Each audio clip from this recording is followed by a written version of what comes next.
Welcome back to the DDT Method Podcast. I'm your host, Drew Donaldson. This week, we're bringing you a very unique perspective that I think you can learn a lot from, and that's the perspective of Andrew Zaragoza. Now, if that name sounds familiar to you and you're the person that listens to a lot of podcasts, well, that makes perfect sense. Andrew is a longtime producer and contributor on Mark Bell's Power Project podcast. Now, Mark Bell's podcast has been around for years, and in my opinion, is one of the top podcasts in the game, offering unique perspectives from experts week to week. Wow, that sucked. One more, Andrew Zaragoza. Ladies and gentlemen, thank you once again for tuning into the DDT Method Podcast. I'm your host, Drew Donaldson. This week, we're bringing an incredibly unique perspective to you because I'm sitting down and having a discussion with not only training and nutrition in general, but how to decipher just who to listen to in terms of getting advice on training and nutrition. And I'm having this discussion with Andrew Zaragoza. Now, if you're a podcast guy and that name sounds familiar to you, it shouldn't be of any surprise. Andrew is a longtime producer of Mark Bell's podcast, as well as a contributor on the air on the podcast. Now, for years, Andrew has been in the room asking questions, interviewing, and just generally discussing things with the best and the brightest in the fitness industry. I've said it before, it's no lie. Mark Bell's podcast is very inspirational to me because I came up in the industry listening to it as a great resource of information. And I can only hope that one day the DDT Method podcast is on par with that one in terms of just delivering awesome information from a multitude of different points of view for everybody to take and use these actionables within their training. I've said that time and time again. Now, speaking to Andrew, it gives a very unique perspective because Andrew came in behind the scenes and then was basically a fly on the wall and then was basically a more active contributor within the actual podcast itself for years and years and years. Now, what you have in this situation is somebody with a general interest in fitness, as most of us do, that wanted to better himself, as most of us do. And then they exposed him to week after week of the most intelligent people giving their perspectives on training, on nutrition, on mindset, on really all the things that we're interested in. And here's the catch, as I'm sure most of you that listen to a lot of podcasts have picked up on before, all those super smart people, they don't always agree with each other. Sometimes you're going to get people in the world of nutrition or the world of training week by week that are completely contradicting what the other one's saying. You're going to get some people that flat out hate each other. Now, drama aside, it gets pretty difficult to decipher whose information am I going to listen to. Am I going to go with keto or intermittent fasting or the sugar diet? Or am I going to go with a well-balanced approach to Mediterranean diet?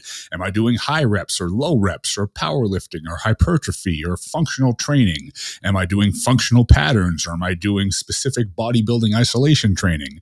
Why do I do this? How much of it do I do? And how do I decipher what to do and when to do it?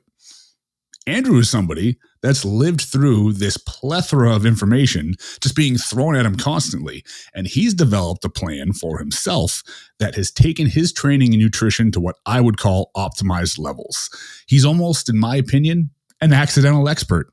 He was there to be a contributor to the podcast and to better himself. And now he's found himself to be somebody, and he might not admit this himself, he's found himself to be somebody with a high level of information, much higher than the average fitness consumer and much higher than most fitness experts, quote unquote, that are out there right now. He's a wealth of information in his own right, and I wanted to sit down and talk with him about not only his own processes that he's developed over the years, but just how has he developed those processes when being spoken to by all the smartest people in the world telling him to do different things. This one is definitely one that you might not think it at first because he's not the hypertrophy guy and he's not the diet guy, but he's a guy that, like me and you, are has exposed himself to information from all the best and the brightest. And he has developed a system that has, in my opinion, made him an expert in his own right. Ladies and gentlemen, this is the DDT Method Podcast with Andrew Zaragoza.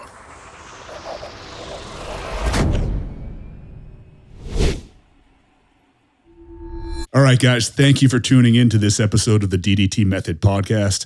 I have a very special guest today, and this is a guest that's kind of coming from outside the box, so to speak, in comparison to some of the people that I've brought you before.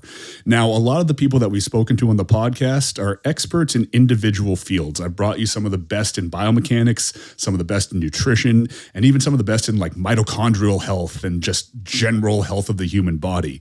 What we have here is this is Andrew Z. And Andrew Z produced the Mark Bell Power Project podcast for many years and is still heavily involved.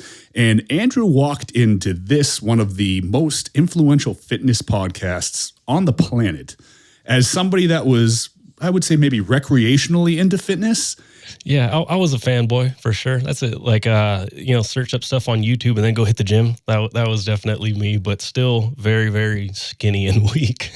So very much like all of you. Not that all of you watching are skinny and weak, and he's shortchanging himself as it is anyways. But at a kind of an intermediate level in terms of getting into fitness and nutrition on the deepest or the highest level, I should say.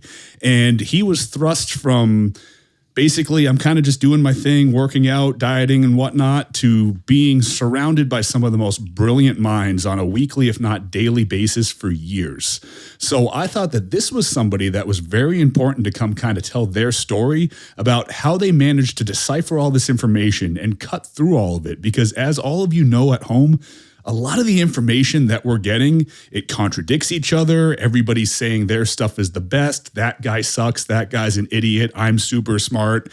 I speak in absolutes. I don't speak in absolutes. And sometimes I can even say from my end, it gets incredibly overwhelming. I'm sure even thus far, those of you that have listened to the podcast episode to episode have heard contradicting information back and forth. That's just because nobody has all this shit figured out. But what I want to talk to you guys about and what I want to bring to you guys is Andrew's story as somebody that has become a fairly influential fitness personality in their own right, but based on having all this information just kind of being thrown at them constantly. And I want to go over how exactly you developed your own processes and how you've developed your processes, and then to kind of touch on what you're doing professionally right now too, because I think that could be a huge help to a lot of people that are up and coming on the more professional side of things as opposed to the recreational fitness enthusiast. But Andrew, first and foremost, give me a little bit about your background and how you got involved in the podcast to begin with. Yeah, absolutely. First off, thank you so much, man. Truly honored. We spoke before we started recording, and I'm just thrown like when I seen the list of guests that you had on, and I'm just like, where do I fit in? But then we got to talking, and yeah. So long story short, Mark Bell was like the people's coach, and then where I fit in with all that, I was like the voice of the people, because I was the person that looked a lot more like the person listening to the podcast.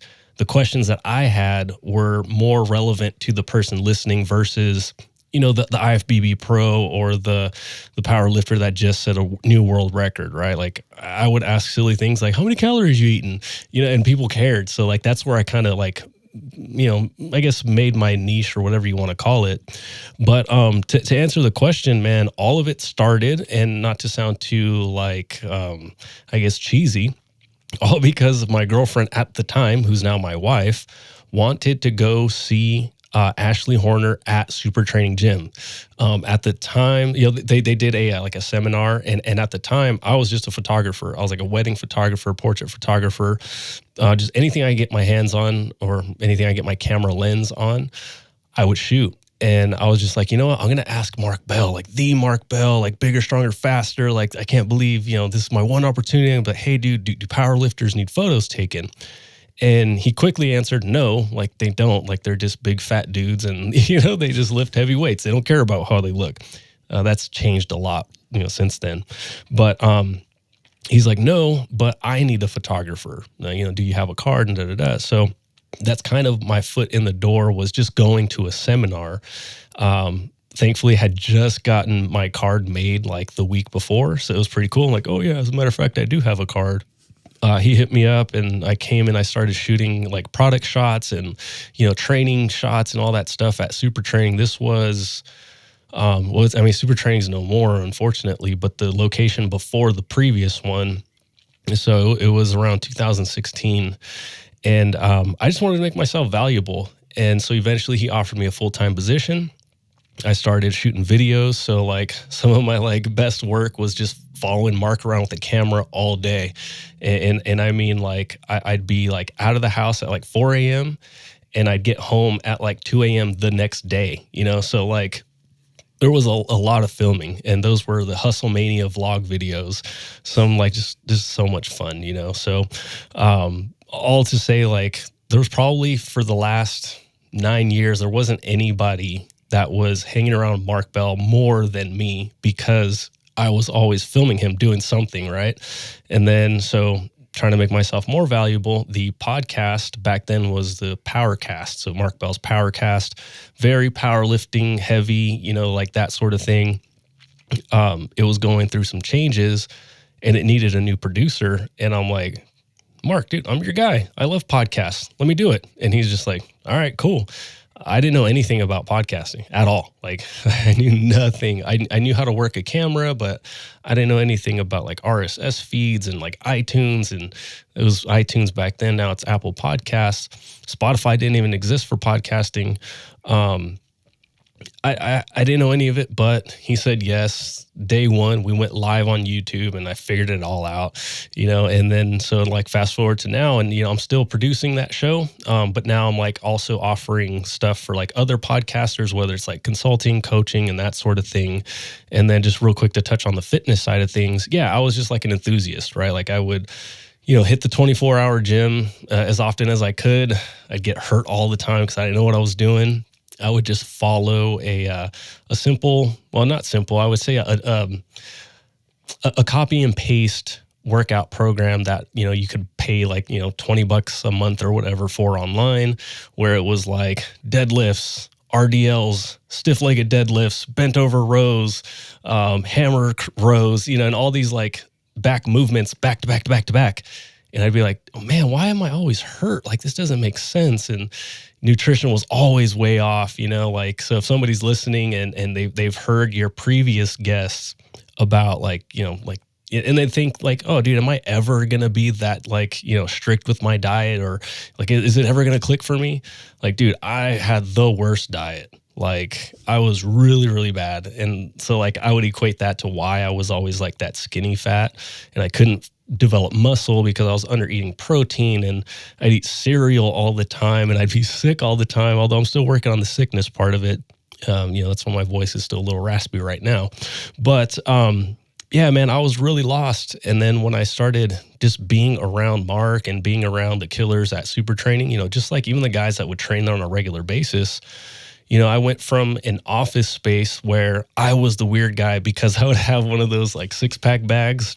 Not even sure if they're still around, but I had basically like a mini fridge full of like, you know, chicken, broccoli, and rice, and like, you know, just like random like bodybuilder bro like type foods.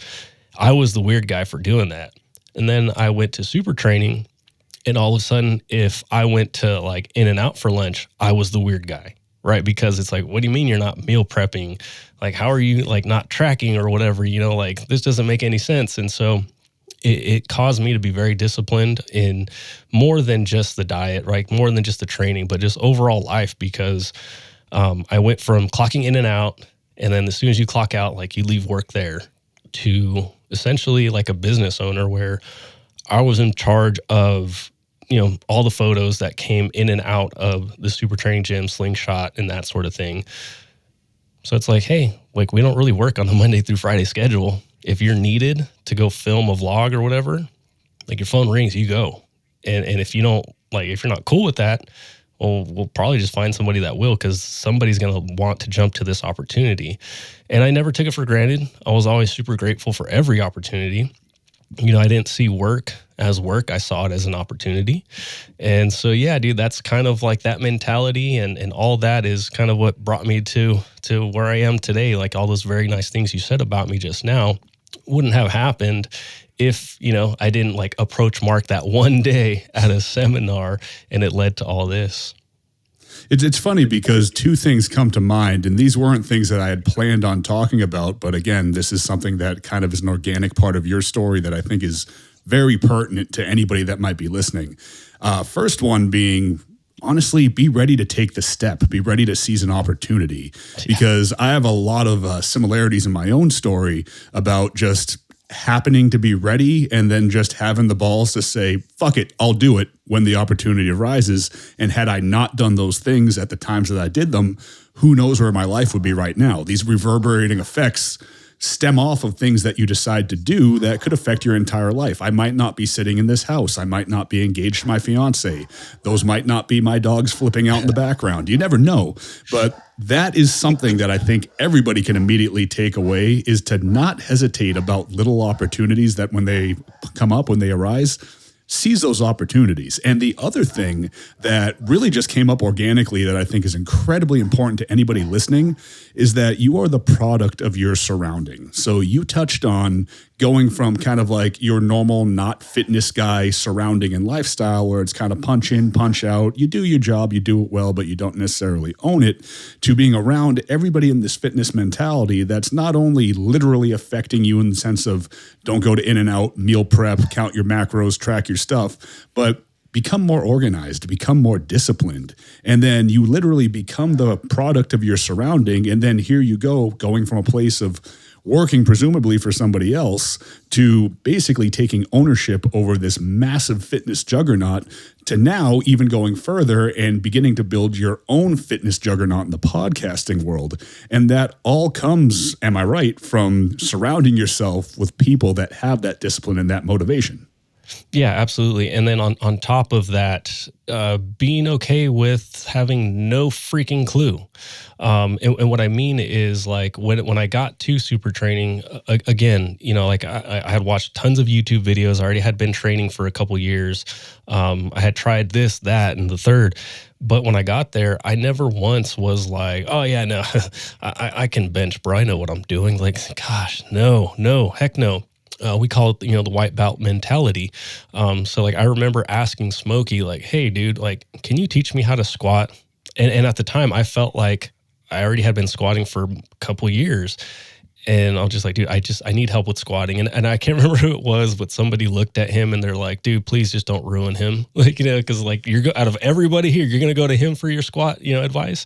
I'm like, yeah, dude, like I need help. And then kind of going back a little bit on what you were starting to say there about, like, kind of like taking like the leap or jumping on an opportunity. I wouldn't have been able to do that if I wasn't already putting in the work though. Like I was still working the 8 to 5 job, but at 5:01, I was working on my craft. Now, whether that was like building the website or, trying to figure out how to make a business card or whatever it was, it was sort of like I was getting ready for, I have no idea what, it was, what's it called? Like, kind of like, not risking for the unknown. Cause at that point there wasn't a risk, but I was just getting ready for that opportunity. Now, sometimes people are like, when they think about taking the leap, it's like, all right, my next paycheck comes in this Friday. After that, I'm going to go start my own business. It's like, well, okay, well, hold on. Let's chill out for a second here. And let's like start putting things in motion. Like, can you talk to somebody that's already doing the thing that you want to do, right? Can you surround yourself around the people that are doing the thing? And a lot of people would complain and be like, oh, but there's no super training around me. It's like, well, you can either build one or you can move, or the internet makes the world so tiny. Can you start, connecting with people on Instagram? Can you start following, their social or their podcast and start picking and choosing some of that information that we're going to talk about in a second, to start gaining some of that knowledge and putting the things together yourself. And that's essentially kind of like what I've been doing over the years. Right. But yeah, that whole leap thing, right? Everybody talks about it. It gets like, it gets really popularized on social media and stuff, but it's like, I like to call it like to like skip, not full on leap. Like if you're currently standing on that 8 to 5 ledge and whatever it is, your dream career is on the next ledge over, you can get those ledges as close as possible. So that way you're not freaking sprinting and jumping off like Neo. You can actually just like, I'm a tiptoe and I made it over and here we go. You don't have to do it all at once. And that's essentially what I did to go from my 8 to 5 job that I did not love to a full-time photographer position, which every day I woke up was like, I cannot believe I do this. Like, this is incredible. And so that's kind of like what I always tell people too, is like, hey, just make that ledge a little bit closer so you don't have to like really make the leap. Now, as you were stepping like ledge to ledge with this, like, for some reason, I'm literally picturing like ninja precision and whatnot. Yeah. But as you're taking these steps, how are you avoiding or fighting through self-doubt, avoiding imposter syndrome? Because I know more than anybody, that can get pretty overwhelming, especially when you're being thrust into the spotlight or thrust into a situation that's of a very high level. Because make no doubt about it, you jumped into the highest of levels and you thrived as you were able to learn. How did you fight through any doubts? Yeah, I had, so I'll answer it to where it'll be, useful for anybody, but I had I'm going to say the benefit of already having a family, already having many bills, already having rent at the time. So I kind of didn't have any other way to go except through some of these, these hurdles and make it work. I had no choice. So I say that was like a good benefit to have already a daughter at the time. Now I have my son, kind of doing it all over again right now.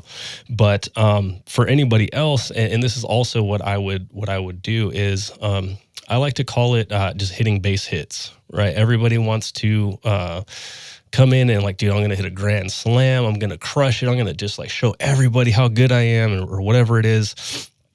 Or the opposite, which is like, oh shit, I'm not good enough. That was kind of more the side that I was on. Like, dude, am I good enough to do this? Like, what the heck am I thinking? I legit woke up like grasping my chest because I was so scared that I was going to piss off one of these power lifters, right? I'm like, I got to take these pictures of these knee sleeves.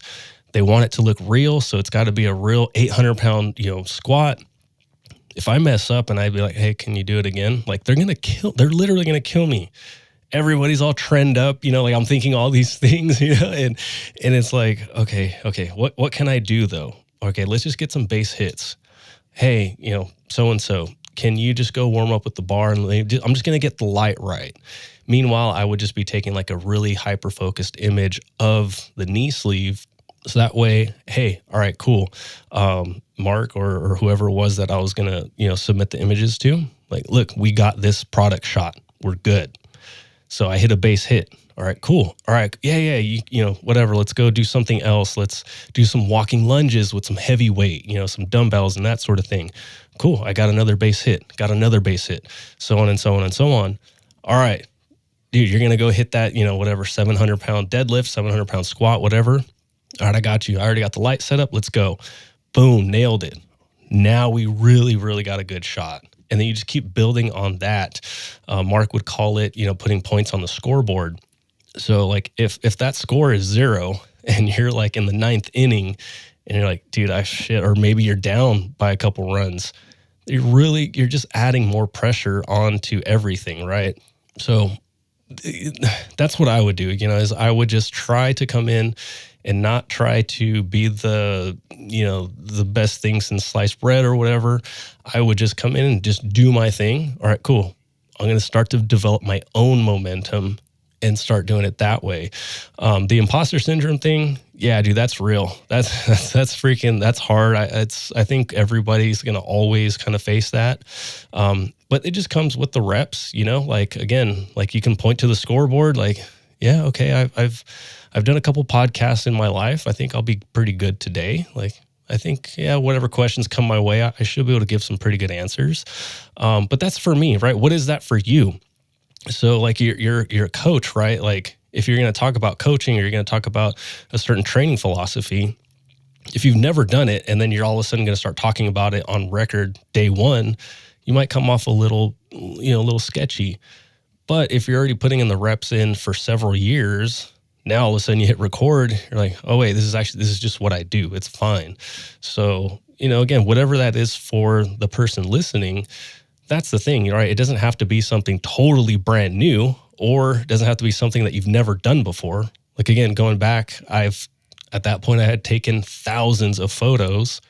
was like, all right, I just got to do that again. It's the thing that I already been doing. Let me just do it again. But yeah, dude, it does get pretty rough with like the imposter syndrome. I don't really have the best answer to like totally shake that.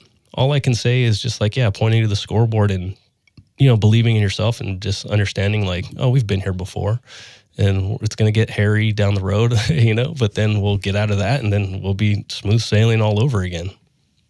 I love how you literally just said, I don't have the best answer for that. And then you immediately gave probably the best answer for that. And anybody listening to this has experienced that. How funny is it, though? That's the imposter syndrome already showing itself in what I just said.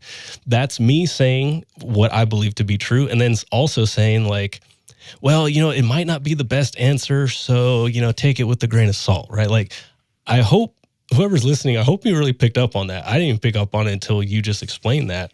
But like, I'm still facing with that every single day, but like, it's not, it doesn't stop you, like it's not crippling or whatever you want to call it.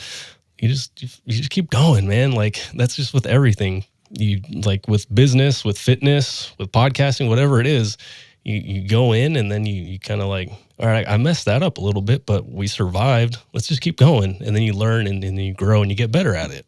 I honestly think anybody with any talent and humility will resonate with that fully. I see it in my own story. I remember my first personal training session as a coach at MI40 Gym in Tampa. I was up all night the night before. Man, I have to be an elite level coach. I need to write out this guy's entire training session. This is a competitive bodybuilder. He's high level. I need to make sure everything's perfect. Oh my God, he's going to see right through me. He's going to see that I'm not Ben Pekulski. I'm screwed. And then the morning of it was like, dude, I've been training athletes for 10 years. Let me just do that. So I did that. And he was like, man, that was great. Can I sign up for like a 20 pack of sessions? And I'm like, yeah. And then, of course, I wasn't the coach then that I am today, which is why you have to remain coachable. You can't walk into the situation with some sort of preconceived notion that you already know everything. But you go in and you stay in your wheelhouse. You execute because something brought you to the dance. So you execute what brought you to the dance. And then you remain coachable to continue to learn. And I honestly do think that anybody watching this, no matter what their individual field or realm is, they can resonate with that. And the biggest takeaway is going to be exactly what you said. Just put points on the scoreboard, just make base hits. You don't have to hit home runs right off the bat because eventually you're going to win the game one way or another. So that is absolutely huge. Now, moving on to your fitness journey a little bit. One thing that I really like to narrow in on is there's a lot of information out there and it's all kind of N of one. Every piece of information isn't for everybody. So first and foremost, who are some of the most influential guests? And I say some because anytime that anybody's been doing something at such a high level for so long, there's been so many people, you're going to leave people out. But off the top of your head, who are some of the most influential guests and experts that you've had access to that have been influences on your fitness journey? I hate that term, but on your fitness journey. And how do you go about deciphering all this information and kind of cutting through the guys that might not have agreed with each other one bit? Yeah, no, I can tell you. So right out the gate, I do have like the number one guy that is the most influential on the way I train to this day. He unfortunately died, but Doug Brignoli, he has a full, again, he focused heavily on biomechanics. The only problem is that he did his teachings or the way he went about things is something I really, really dislike. And that's sort of the like, what is it? Speaking in absolutes, right? Like, I think that's like a huge red flag. Even though he spoke that way, what he showed me was undeniable for me. So he had his training method where he called it like the Brig 20, where he basically worked out every muscle group, essentially never touching a barbell. And it just hit me at a really good time because I was in the gym doing really good because I had just got hurt. And I was like, I got back in the gym and I was just thinking, all right, you know what? Let me just not get hurt. Like, I'm tired of always like, building up some good weight, building up some strength, and then boom, you get hurt again. let me just not get hurt. So I just messed with a lot of dumbbells, messed with machines, did some body weight stuff, went super light on any barbell movements. And I was having this conversation with Mark, and I was like, yeah, I'm doing really good right now, but eventually I'm going to have to go heavy. And he's like, well, are you sure? And I'm like, well, I mean, yeah, that's like what you say. That's what everyone says. He's like, doesn't necessarily mean you have to. And it kind of just like made me think for myself for the first time ever, right? Where I was like, oh, like, you mean I can just do what I want to do? I don't have to listen to the programs that are out there? Like, okay. Shortly after that, we had Doug Brignoli on the podcast remotely. And he's like, yeah, I'm winning bodybuilding shows and I don't touch a barbell. And I was like, how the heck is this possible? And so I signed up to his program right away, and I was just blown away because I'm like, wow, I'm getting some of the best workouts, hypertrophy stuff, right? The best pumps. Like, I am like floored with how like bad, like, when it like burns, like, and it gets deep in the bone, like solid workouts, and I'm not touching a barbell. Like, what is going on here? Like, this is crazy. And then I got his book and I just started learning more and more about it. And again, like levers and all the nerdy stuff that I've already forgotten. I just know the workouts. But yeah, so like, right on the other side of this room, I have a free motion dual cable machine because of what I learned from him. And so like that really, like, I started making the most progress ever, where I'm like, I thought I was born without rear delts. And all of a sudden, like, oh shoot, I got some rear delts now. This is crazy, because like, it's just as a more slender dude, I was like, if I can build some like pretty decent shoulders, like I'll start to look legit. Like, let me just figure this out. And finally, for the first time, I'm like, oh, I have a front, side, and a rear delt. Like, this is sick. Like, this is amazing. And it started because I started like understanding like the movements and again, the biomechanics and the way the body moves and how, your muscles don't really know how much weight's on the bar. They just know they got to go this way. And so, whatever it takes to pull that muscle that way. So that first and foremost, like, rest in peace. But like that was like the most influential guest that we've ever had on the podcast. And we can talk more about that if you want. But outside of that, there's been a lot of really interesting movement guys lately. So like David Weck, I'm super into, rope flow and that sort of thing. Man, stuff like that is just crazy because I never thought I would be interested in twirling around a stupid rope and looking funny and looking like I'm dancing. But every chance I get, I'm just grabbing that rope and I'm just like twirling that thing around and having a blast. A lot of that stuff carries over to everything else, especially to jiu-jitsu and that sort of thing. So those are the first two that come to mind. Man, yeah, it's like freaking impossible. We've done over 1,100 episodes at this point. I mean, it really, like, if we can just point to at any stage of the podcast and I can be like, oh yeah, that was actually huge for me too. Like stand efforting with like diet or just hanging out with Mark Bell, period. Like stuff like that is huge. And let me try to think really quick. Yeah, dude, that is really, really tough. I mean, I can even point to someone like Mason Fowler, who I currently podcast with. He's a big jiu-jitsu guy. He's currently hanging out with Chael Sonnen because he's doing stuff for the Ultimate Fighter right now. Just connecting with somebody like that I can reach out to help with like jiu-jitsu stuff is like it doesn't make any sense, Like I shouldn't be able to hang out with people like that as a white belt and now I'm a blue belt, but like it's just wild. Some of the opportunities you get with a podcast and it's just wild, dude. It's all wild because it just started because I learned how to use a camera. Well, I think a lot of it has to do with somebody's personality being professional and a sponge for information. And I do have a lot of coaches and personal trainers that do pay attention to my platform. So hopefully that translates as this platform grows to more of them. And the two things that I can really say that are most important for those professionals more than anything is to maintain that professional, just overall demeanor while being that sponge for information. And then going back to something that you mentioned is try to avoid speaking in absolute absolutes, while keeping in mind that some of the best do, and that's generally because they're very passionate about what they're saying. The biggest thing as far as overall sources of information, in my opinion, building off of what you had said, was that sources of information might contradict each other, but that does not mean that you have to think one is wrong to agree that one is right. Mm-hmm. So if anybody doesn't know, so I'm very familiar with Doug Brignol. Actually, his book is back there somewhere on the bookshelf. And I'm fairly familiar with David Weck. I haven't done as much of a deep dive, let's put it that way. But I know enough to know that those are two completely contradicting viewpoints terms of just natural, I hate the word functional, but natural movements and what, in one's opinion, the body is supposed to do versus biomechanics and isolation, paying attention to moment arms and torque as opposed to paying attention to how exactly we should move on an unstable surface. Completely contradictory. And one would never say publicly that they endorse what the other one does, generally speaking. I don't know either of them personally.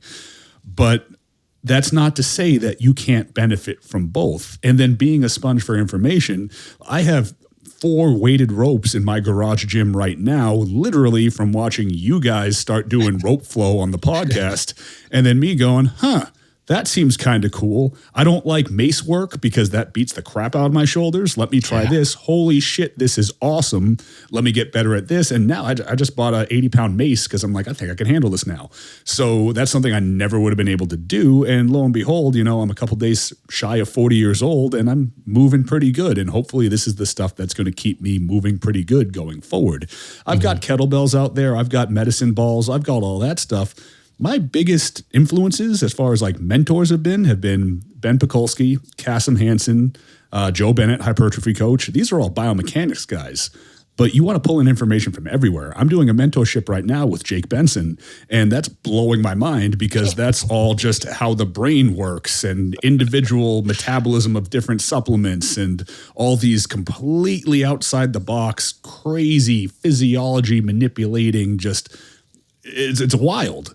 But that's completely contradictory to stuff that I've dove into in the past. So it's insane what you can learn if you're a sponge, if you're an open book. And if you present yourself as such, then people are going to want to work with you. People are going to want to be around you. And then you can go back to what we were saying before about being the sum of the people that you're hanging around with. Here you are hanging out with high-level jiu-jitsu guys, high-level powerlifters, high-level bodybuilders, high-level biomechanics experts. It would be crazy to think that you're not absorbing things from all angles and thus becoming this like well-rounded individual. Now, I want to dive in a little bit to the specifics in terms of with all this information coming in, let's talk about training first. Like, how do you train now? Like, what's been the sum of all these techniques that you've picked up and how does it differentiate there, or how has it differentiated over the years? Like, how have you gotten to the point where you've settled in? Yeah, absolutely. I'll tell you the like kind of like the day in the life of a training podcast producer that would get posted on Instagram, and then I'll tell you like kind of like the real the real life version of it. So 3 days a week, I'm up at 4 a.m. to go train jiu-jitsu at 5:30 a.m. And then that ends at 7:30, and then I kind of start the rest of my day with like breakfast and that sort of thing. Every other day, in my garage training, the Brig 20. So again, very biomechanics heavy type thing. And getting in, 45 minutes to an hour, a lot of, what's the term? You'll know that, antagonist muscle groups. Basically antagonist supersets? Yeah. Yes. That's all I'm doing is just supersetting everything. That's been my bread and butter. That's how Doug showed me. That's how I still train. What that does though is it doesn't destroy me, so that way I can still go to jiu-jitsu the following day. Because I'm not beat up, right? You know what it's like after a heavy day of squats, you're freaking floored. And I don't like feeling that way because everything is for jiu-jitsu.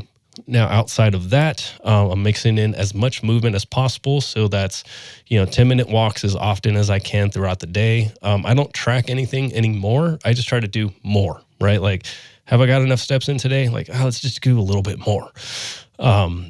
So that with the rope flow and what else? And then some mobility stuff, right? So I was joking on air a while back where I said I thought I was going to create a black hole because I did some functional patterns mixed in with some Goda and some David Weck movements all before jiu-jitsu. I did the three like main camps that all hate each other. I'm like, yeah, I did a little bit of all three. Like, go F yourself, all right? So that's overall, like, that's what the perfect week looks like. Now, reality. All right. I've been sick, and I'll admit this on air, but as a fresh business owner of doing things completely on my own, it gets very stressful. There's a lot of long nights, a lot of early mornings. I thought I got another staph infection, which isn't too far-fetched because my immune system's down, my sleep is bad. Diet's always on point, thank goodness, but I'm very susceptible to pretty much everything. I went to jiu-jitsu, came home that day, and I'm like, oh, shoot, I got a bump on my skin. Like, dude, like another freaking infection. I treated it like a staph infection. Well, it freaking blew up. I didn't know what was going on. I don't like going to the doctor, but like, yo, this is starting to look nasty. Went to the doctor and like, oh, yeah, are you under some stress? I'm like, what kind of question is that? He's like, you got shingles. And I'm like, oh, well, that's a little bit different. So because of shingles, I haven't been able to train jiu-jitsu because if you've ever had it, like it's pretty painful on the skin. Haven't been able to do that. Now, I've been sick since December, and we're now in February. So that's a long time to be sick. So overall training has gone down so much because I've been busy inside this studio that we're filming in right now.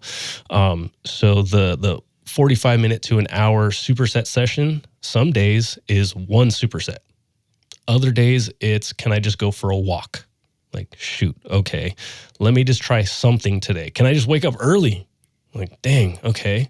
Like, I can't believe this is actually hard, but I'm not getting much sleep right now because I'm sick. So what I'm saying is like, I strive for that perfect week that I just mentioned. When I miss it by, oh, we didn't get the full on push-pull session. We got one push-pull. That's a huge win. We'll take it. I didn't do, the rope flow session plus the walks. I got a rope flow session.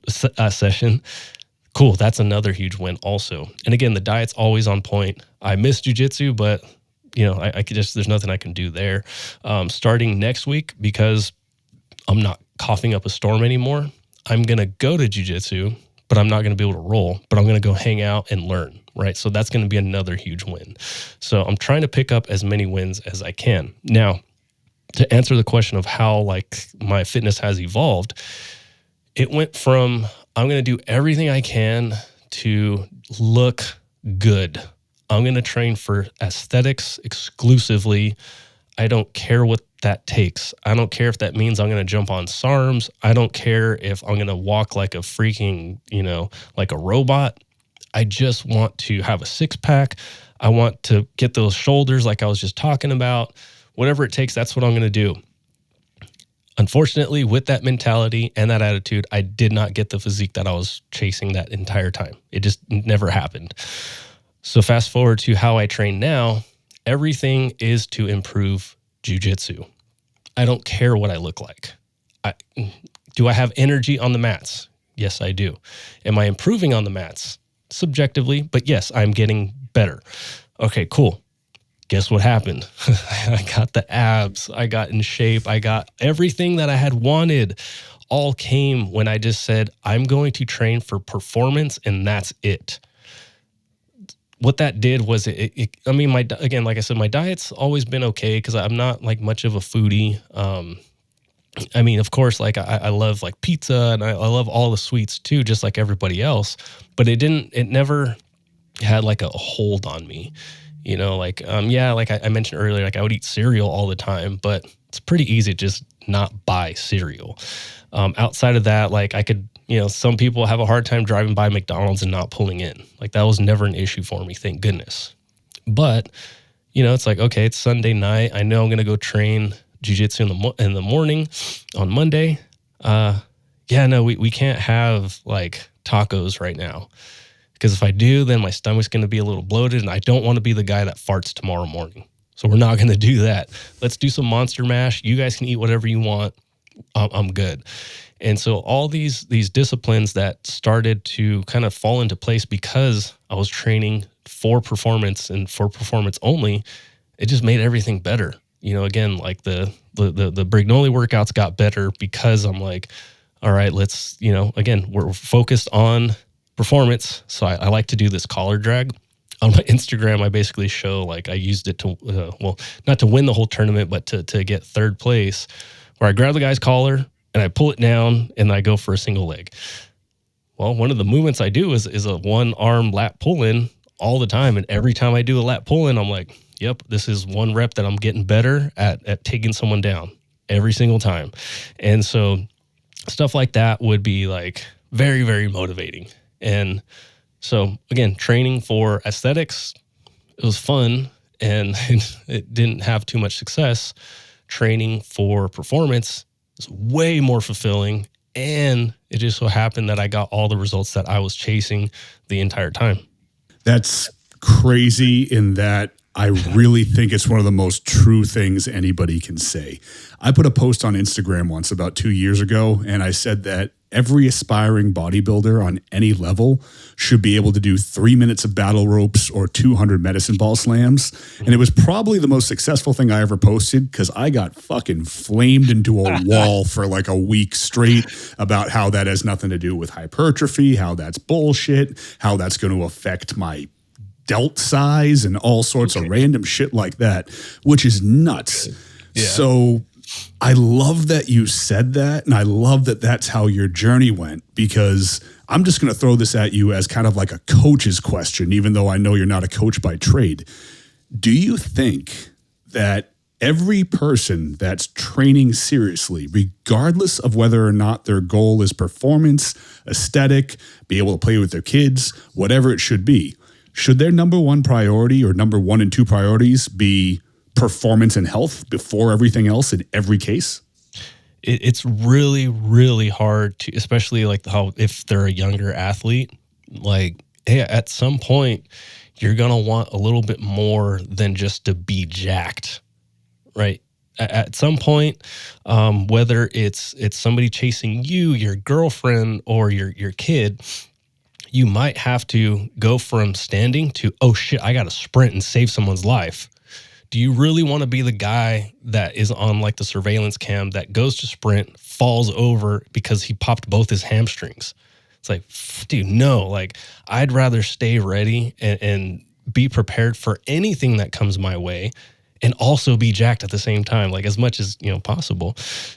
I think you are doing yourself, if you have a family, you're doing your family a huge disservice if you can't perform just some just natural human things. Can you jump on and off a box? Can you do some of those wall balls? I calling myself out here, but like I should be able to like lift my arm straight up and not like have to, move my head so that way I can make room for it. Like there's things that are going to happen in life. Like you should be able to handle just about everything that comes your way. There's a lot of people that can't, and they don't look jacked, but that doesn't necessarily mean that like you're any better if you can't handle those same situations either. I think it's your responsibility. This might get a little like controversial or whatever, but like as a man, I think it's your responsibility to be able to move and do these things that a lot of us are having a hard time with because we're like, nah, bro, protein and muscles. It's like, all right, dude, like that's cool and all, but like when shit hits the fan, you're going to be like, fuck, dude, maybe I could have mixed in some rope flow 1 or 2 days a week. Like that wouldn't have killed you. It would just help your overall gains anyways. And, again, I know that's a little bit like harsh to be like, oh, as a man, and women too, but like I can only speak to it from a man's perspective and also as a father, like, dude, that changes everything. If you have somebody whose life depends on you and you can't, sprint from A to B, or you can't defend yourself, if you can't, again, like I said, do some of these basic Cuban movements, like you're being very irresponsible. And, that can go even further with like weapons and that sort of thing. But as far as what we're talking about right now, like just training in the gym, yeah, you're doing yourself a huge disservice if you can't do some of these basic movements. Right. Being physically proficient is significantly more important than being everybody's classical definition of jacked, to the point where I don't even think they fall into the same realm. Being physically proficient is more akin to being able to earn a comfortable living, whereas being jacked might be similar to being really good at video games. One's going to help your family, one's not going to help your family. But yeah. I think the problem is the vocal minority of social media is a little bit more in the aesthetics and bodybuilding realm. It's the flashiest. It's the one that translates to pictures and videos in the most sexy way. So it kind of becomes everybody's intro to fitness. And some people never leave that intro, because you have guys like, I don't know him, but like Bradley Martin, who got super famous for all the, I can kick the shit out of any MMA guy because I'm jacked. Mm-hmm. They don't necessarily equate. Are you stronger than a lot of people if you're jacked? Yeah, probably. Does that mean you're necessarily strong or proficient? No, not whatsoever. And that's why things like my post that got destroyed by saying bodybuilders would be better bodybuilders if they could do kettlebell swings and med ball slams and battle ropes and rope flow. That's why that got torn apart, because it's so outside the box of what people think is true, because they don't have that sponge mentality. They don't have that openness to shift their paradigm to learn. And I think trying to intentionally be the dumbest person in the room for at least a significant portion of your life will pretty much open those doors to give you those perspectives. And I think both of us are very, very well representations of that, in that we've been exposed to so many people. Now, I'd like to shift a little bit into the diet conversation, because you've mentioned several times that your diet is generally on point, and for, the surroundings that you've had yourself placed in for years now, that's not surprising in any way whatsoever. What I'm super curious in, very similarly to the question about your training, is how did you settle in on what works for you? Because diet's even more controversial in some cases, because you've got guys like, I'll use Jake Benson as an example, using different energy systems for different styles of training that need to be fueled differently. You've got guys like Stan Efferding talking about the specifics of what you're eating and eating what agrees with you and eating things that are micronutrient dense. You've got guys like Lane Norton that say nothing matters except for the calorie that's going in and the calorie that's going out. And we all have our opinions on these different things. I know I have mine, but this isn't about me. Being somebody that's had every single one, and these are the motherfuckers that hate each other sometimes, which is wild. Being somebody that's been on the front line for basically one guy cursing out another guy's entire life and family based on how he likes to eat. And then you get into the whole vegan versus carnivore versus keto versus paleo. Mm-hmm. Good God, man, how did you decipher all of that and cut through all that bullshit and pull out the good information for you? It's funny, bro. Like you could have a podcast on nutrition every single day for the rest of your life, and people would still have tons of questions, because it is the most confusing thing ever. But there should really just be like one diet book, and then that's it. And like, yep, we're done. We got it, right? We're all good. It's like, but you're right. There's always somebody on this side that's, and I mean, on the podcast, even like at the same time, like we've had like Lane Norton and Sean Baker on the podcast before. We've had Lane Norton and Paul Saladino on the podcast before. Like everybody bickering at the same thing, or at each other over the same things, which is like, no, this is the way to get healthy, and no, this is the way to get healthy. And say, all right, guys, the best way that I can like encourage somebody to explore some of these things is just get rid of what I call the NPC mentality. Now, the NPC mentality, basically, that's the person that's always going to wait for the study to tell them how to eat. They're going to wait for the influencer to tell them how to eat, as opposed to trying things out for themselves and seeing how they feel.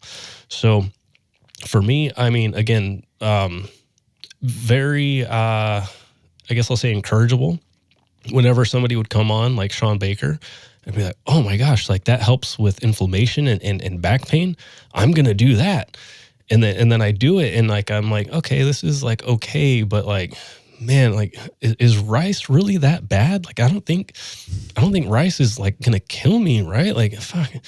So then someone like Stan Efferding comes in where he's just like, yep, meat and rice, like you're good to go. Mix in a couple carrots here and there. And, you know, if you want to get really deep in the weeds, some certain types of juices and some salt and this and that. I'm like, okay, this seems pretty cool too.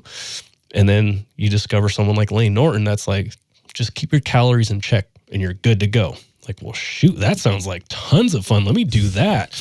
And then you start getting lost in a lot of the recipes and, you know, like like Coach Greg, can't think of his last name, where he has like the anabolic cookbook. You know, it's like I bought that and I'm making these crazy high protein, low fat, high carb meals that are like super delicious, but they hurt my stomach and I'm farting all day long. But bro, check out the macros. Like I'm doing good. Okay, that's not really working for me. Let me dumb things down. All right, let me see what it's like to have, instead of French toast with full on egg whites, let me mix in half egg whites, half full eggs. Okay, still farting a lot, but I feel a little bit better. Let me try just all eggs. Okay, I feel really good doing that. Okay, let me eat a little bit more eggs. I'm just feeling even better. Like, shit, okay, what happens if I have 10 eggs a day every single day? Oh, I have a lot of energy and I'm full and I don't need to eat again till dinner time. Like, all right, I don't know, like as a busy individual, that seems like a huge win. Am I going to find a study that tells me that that's a good idea? It's like, probably not. You know, like I'm going to find a lot of answers that are going to tell me that that's a really bad idea, but it was working for me. Now fast forward a little bit and all of a sudden I get my blood work and big shock, my cholesterol is extremely high. It's kind of always been high, but like now it's like got the red flags everywhere and it's like, okay, shoot. Mike Dolce, like, hey dude, like, what do you think about, you know, my cholesterol being this high? Like, yeah, bro, you should probably get that in check. Your dad has history with it. Let's start mixing in a little bit more egg whites and some more vegetables. Let's ditch the regular bread and let's go with some like Ezekiel bread and let's see how you feel. Yeah, I'm feeling okay. Like this isn't too bad. You know, how about, you know, X, Y, Z? Like, okay, let's take it a step further. Let's get rid of all the artificial sweeteners and let's just see how you feel. Like, shit, dude, I really like, you know, some of these sparkling waters and all right, let me just try it. Like, wow, my stomach feels even better. But this guy over here just said artificial sweeteners are totally fine. Lane Norton will say, as long as you're not in a petri dish, you're totally fine from artificial sweeteners. Like, yeah, okay, he's not lying. He's telling the absolute truth. But why is it that when I have artificial sweeteners, my stomach hurts? And why is it that when I ditch them, I feel better? It's like, okay, well, I don't know what the science is going to say about that.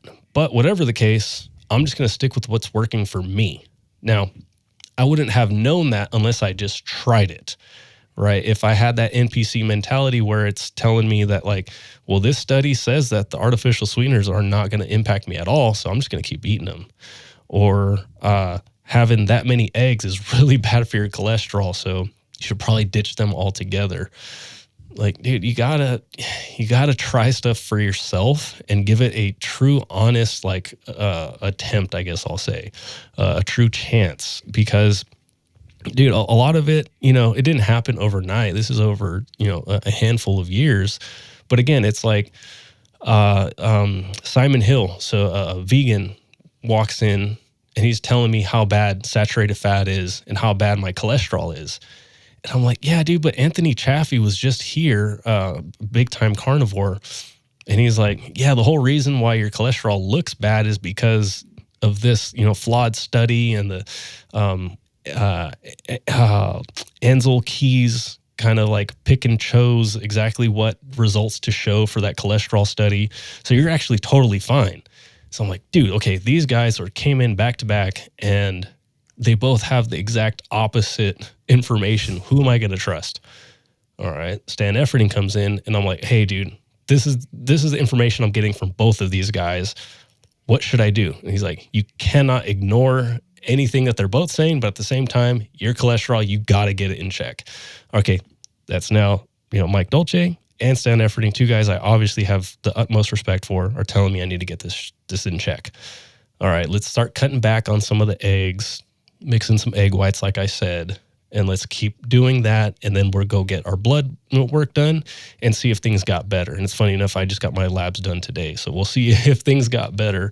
But again, it all started with, we'll just go to this example. I had nothing but egg whites, and I felt pretty bad. I mixed in half and half, started feeling a little bit better, still not great. Having all eggs, whole eggs, I feel way better. Like, okay, where else in my diet can I do this? And so that's where like the artificial sweetener started coming out, even like sparkling water started coming out, and just having regular water. And again, I wouldn't tell you if, let's say like, hey, Andrew, like, dude, I'm having a really hard time with my weight. What can I do to start like easily dropping some pounds?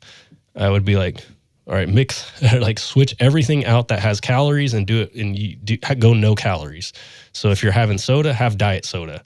If you're, having whatever it is, go for the artificial sweeteners, and let's bring those calories down until we start figuring things out. Let's get some momentum going. If that works for you, of course, right? The other answer would be like, all right, just start having a shit ton of eggs until you're full, and then we'll figure it out from there. So I'm not against any of it, but my body's kind of against it, right? Like, and so that's kind of what the answer is for me, is like, I would listen to this guy, implement it, that worked, that didn't work, move on to the next guy, and so on and so forth.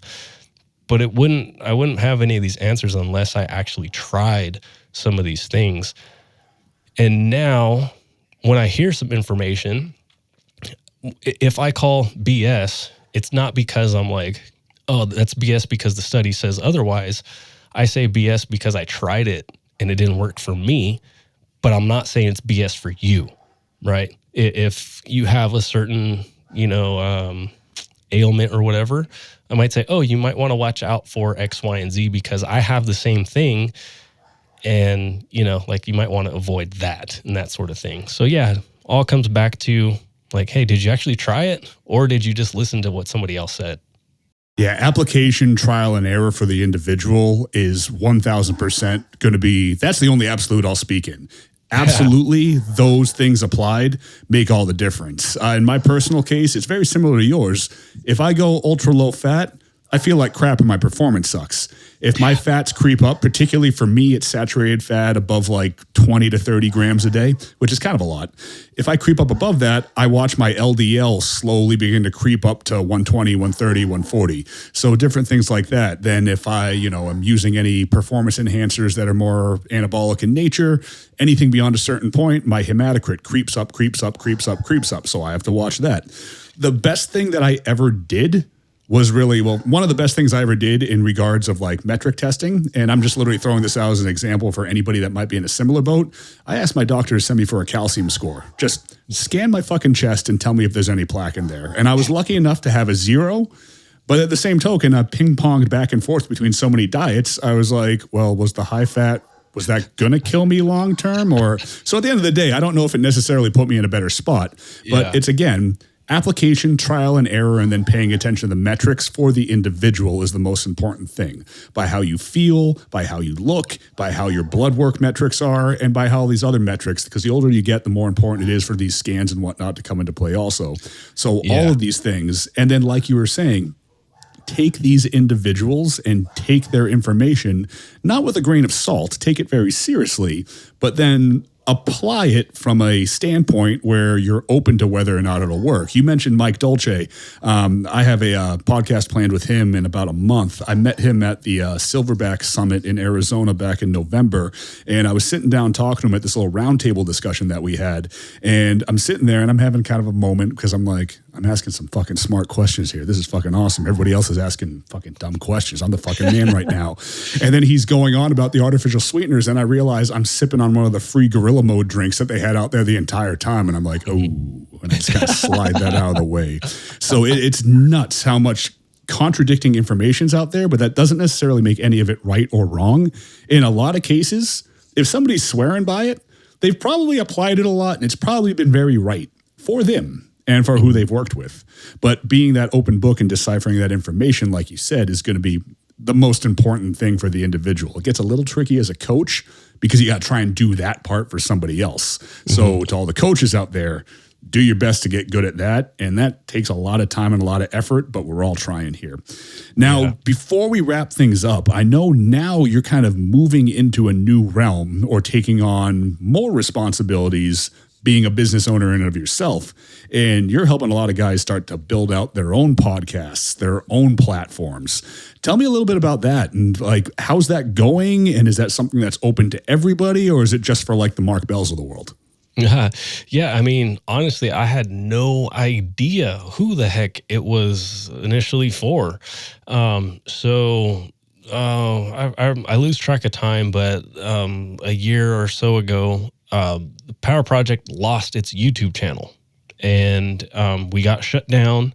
And it was like a real scary moment where I was like, dude, I got nothing. Like, obviously, I have a really cool resume, and like, if I'm like, allow me to be dramatic for a couple seconds here, but my entire resume was wiped out, right? Like, because it's like, okay, you're the podcast guy. Cool. What podcasts are you a part of, or what have you done? It's like, I had this really big one. You can't see it anymore. It had, hundreds of thousands of subscribers. I promise you it was really good. Like, but you can't see it. It's like, so, that's kind of like the thought that I had in my head. And at the time I was already recording a course on basically like how to do all of this. But man, was that a huge motivator to like, all right, I really, really got to start doing this. And I just must have missed you at Silverback, but I actually spoke at that event. And that was you were there? Yeah. So that's awesome.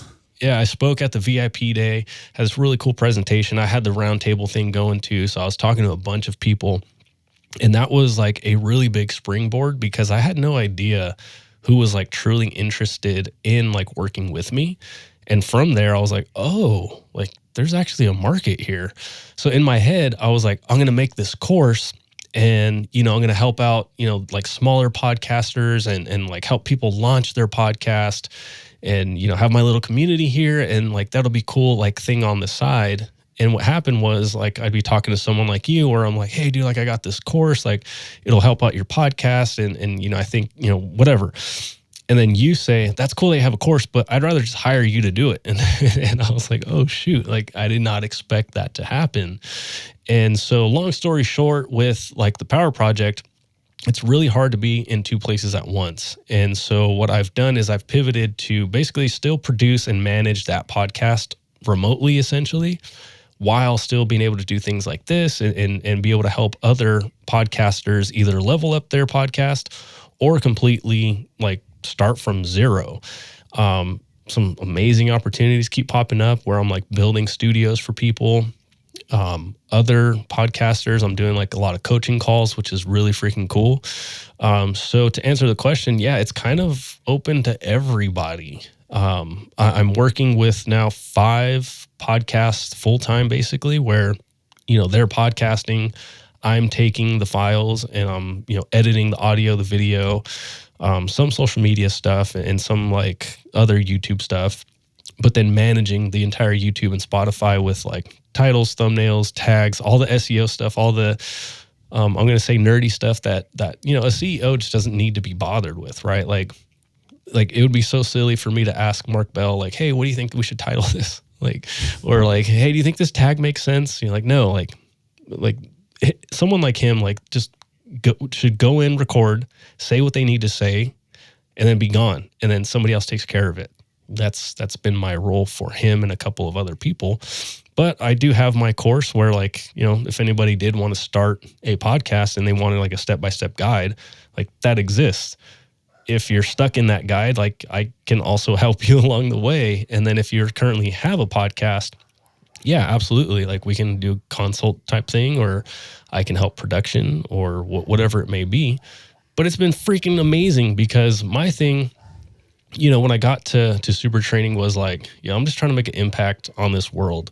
And if I can do that by taking pictures of Mark Bell and somebody getting some like really cool motivation out of that, that's a huge win. Like my thing was like, I wanted to leave a footprint on this planet. So when I die, that footprint's still there. Now, if somebody does have a picture of Mark or somebody else that I've taken a picture of, they're not going to know that it was essentially me that took that photo, but it's like, hey, like I did do it though, And so like that amplified when I started doing video. But then when I got into podcasting, man, it multiplied by like 100. Now I'm getting contacted by people from other countries talking to me about like my story or, what I said on the podcast, like really, really impacted them or whatever it may be. Your message the other day, I was like, dude, this is why I do these things, like what we talked about, like it doesn't matter like what happens like moving forward, like hearing that, like, hopefully this is okay to share, but like one of the motivations for you to start this podcast was kind of like seeing my journey in with the podcast and that sort of thing. And like, dude, that stuff is huge for me. So when I feel that with one podcast, and then now I'm kind of going like, instead of just going vertical with that one podcast, I'm going like horizontal and doing that multiple times over. I have never been this fulfilled in my life. And it's like only getting better. Like as these podcasts start to get more traction, as I'm getting like, people like at jiu-jitsu will like start quoting some of the podcasts that I'm a part of. Cause like I'll share it with certain people. It's like, dude, like, damn, it's working. Like, this is really freaking cool. And, never thought I would be in this position, but I also never thought I'd be a full-time photographer, like I just like every stage is like always like a new chapter, and it's always more just miraculous than I could have ever imagined. And so that's the position I'm in right now, where I just get to kind of hang out in my little studio right here and focusing on the thing that I love to do and helping others get their message out there. Because what I like to say is like, if you have like, a product, a service or something to say, it's kind of irresponsible if you're not doing that through a podcast, because of the reach and the growth that you have now with podcasting. It does seem like everybody has a podcast these days. I get that. And I get that a lot, but I promise you, while it seems like everyone has a podcast, not everyone is podcasting. There's like a huge number of podcasts that have 3 episodes or less. It's like 44% of all active podcasts in the United States have 3 or less. And wow. So, yeah, when you think about that, it's like, holy shoot, like, all right, man, the the competition just got cut almost in half. And then you take that a step further, and it's something only like 3.9% actually hit episode 10 and then come back for episode 11. So if you look at that, it's like, well, shoot, podcasting is kind of wide open still. Now, is it going to stay like that forever? After the last election, I highly doubt it. But for the first time ever, it's not just people like me and you. It's not like the person listening to this podcast. Everybody is going outside of mainstream media to get information. The podcast with Joe Rogan and Donald Trump prove that to be true. Right? Because for the first time, my dad knows what a podcast is. He's 72 years old. Again, same thing with like those that were on the Harris side of things, like with Call Her Daddy. Like people weren't doing that an election ago, right? Like for the first time ever, people are going outside of the 3-letter networks to get that information. It's not going to stop with that election. So my opinion is, when that wave comes where people are searching for more information outside of the normal things, like you should be riding that wave as opposed to like sitting, on the beach wondering like, shit, should I start that podcast? And it's like, bro, it's too late. So that's my pitch right there, is just get on that wave and start podcasting as soon as possible. Dude, I can't stress enough how accurate everything you said is, especially the part about being the personality on the camera, the coach, the podcaster or whatnot. I mean, I tell my producer, Trevor, he's my business partner, and I tell the marketing guys that we just signed on to work with, dude, I'm a weapon. I'm a gun. Just point me at what you want to shoot and pull the trigger. I can't figure the rest of this shit out. I don't have enough time in the day. It's not my expertise.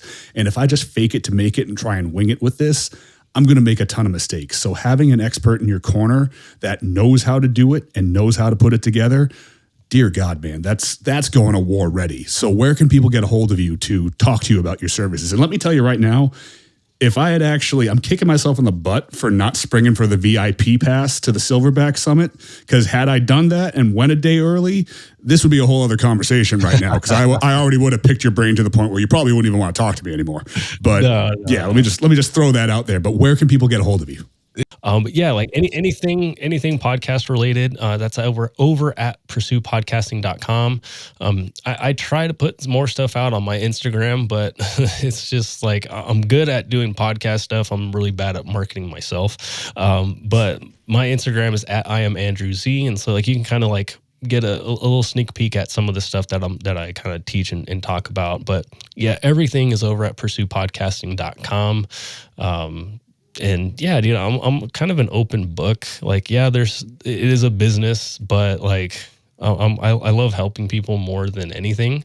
So, you know, like for you guys, for sure, dude, just hit me up. And if anybody has any questions, like I'm really easy to get a hold of and very accessible.